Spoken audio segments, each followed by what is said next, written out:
Isang pinagpalang araw po sa inyo mga kapatid. Bisampa, welcome sa aking YouTube channel. Meron po tayong tatalakayin mga imported na coins na aking natanggap. No? Meron pong isang mother na kamag-anak ng aking asawa ang nagpadala po sa akin ng barya. Ito po ay mga dollar coins. Series po siya ng 1 cents, 5 cents, 10 cents, quarter dollar at saka $1, no? Pagkano na ba yung halaga nito, no? Kasi ito po ay naka-series, naka-box po siya, no? Kaya nagpapasalamat po ako kay Mother Norma na nagpadala sa akin ng mga dollar coins na ito. So tinignan ko po sa online kung magkano na po ba ang mahalaga ng mga coins na ito. So muli, bago po ako mag-start, binabati ko po kayo ng pinagpalang araw sa inyo, sa mga senior citizens, sa mga silent viewers po natin, at sa mga collector, mga coin collector, no? At sa mga kapatid po natin OFWs, maraming salamat sa inyo. Ang dalangin ko, ingatan, pagpalain po tayo ng ating Panginoon. No, ngayon po ay February. Dalangin ko itong February ito, month ng mga puso, ay dapuan po tayo ng grasya at pagpapala ng ating Panginoon. Ang malawak na pag-ibig ng ating Panginoon ang magbigay sa atin ng kalakasan na patuloy na maging matagumpay sa ating mga buhay. So muli po, talakayin po natin yung mga coins na aking natanggap.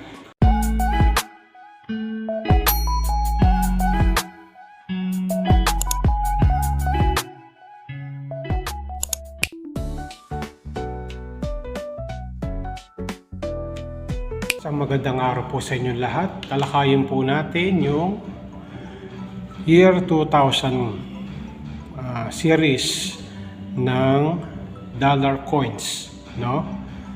So ito po ay gold-plated, no, na coins.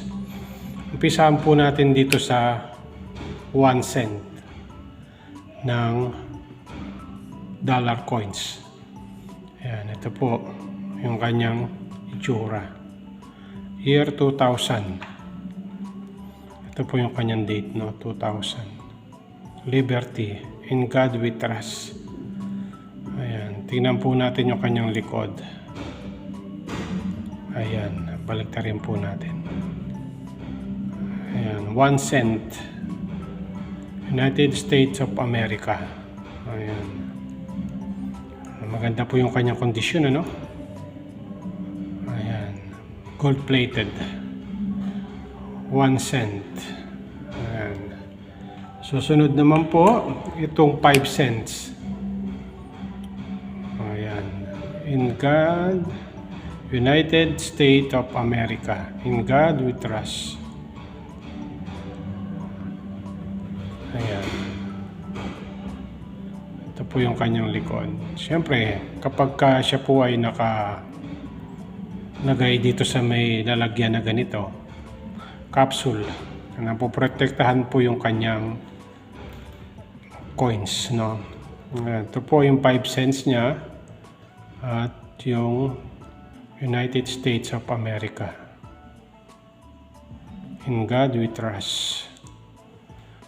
Ayan, 5 cents. Gold-plated po siya, no? Ang susunod naman po, ito pong 10 cents, Liberty. Year 2000. Franklin Mint, letter F. Ayan. Ganito po yung kanyang likod. Ayan. Nakalagay po yung 1 dime. United States of America. Kung mapapansin nyo, no, mas malaki po itong 5 cents kaysa dito sa 10 cents. Ayan. Year 2000. Millennium coins sa Amerika. Ang susunod naman po itong $quarter Liberty. In God we trust. United States of America. Ayan. Ito po yung kanyang likod. Year 2000. South California. So, dito po yung nagkaroon ng matinding sunog noong nakaraan buwan, sa South California, sa LA. Marami pong tao ang nawalan ng tirahan dahil sa sunog. Dito po sa South Carolina, Los Angeles. Ayan, year 2000 coins, $quarter. Ayan. Magandang condition po, no? Ang susunod naman po ay yung $1.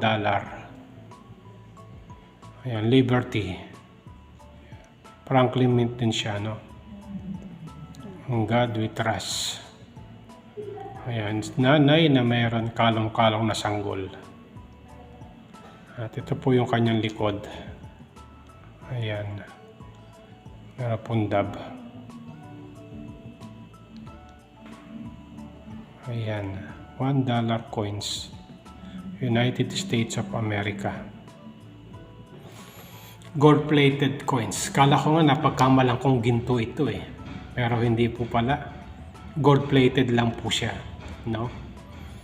Magkano ba yung presyo nito sa online, Tinignan ko po sa online itong set na ito na 1, 2, 3, 4, 5. 1 cents, 5 cents, 10 cents, at saka $quarter at saka $1.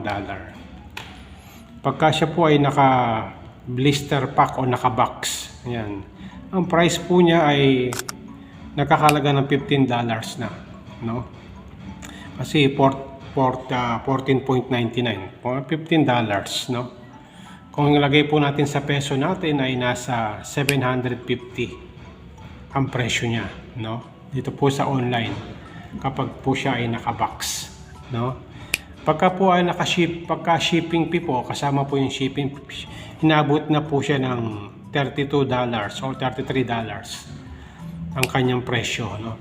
Kaya nasa 1.6 pataas ang kanyang presyo kapag in-order nyo sa online, Kasi kasama na po yung shipping fee, mas tataas. Nasa 1,600 to 1,700.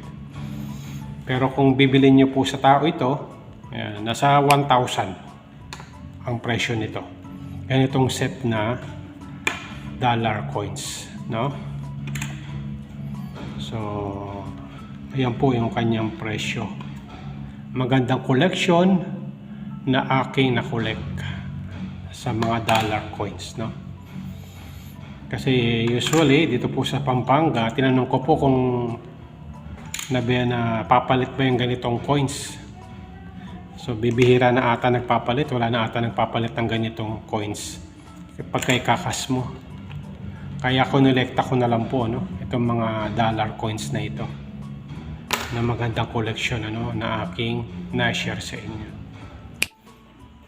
Ayan, ito po yung set ng year 2000 coins, dollar coins, 24 carats gold plated. Ayan, nakita natin dito yung 1 centavo, 5 centavo, 10 centavo, $quarter, and $1. So year 2000 gold plated coins. Ito po yung kanyang likod. Ayan. So ito po yung na-order po, I think sa ibang bansa pa po ito, sa Amerika. Kaya mas mataas po yung kanyang shipping fee, Halos kalahati po yung presyo. Nasa $15 po ang presyo ng ganito. Pero pag in-order mo po sa online, kasama na po yung shipping fee, abutin po ng $33. Kaya mas mahal po yung shipping fee, sa mga ganitong coins.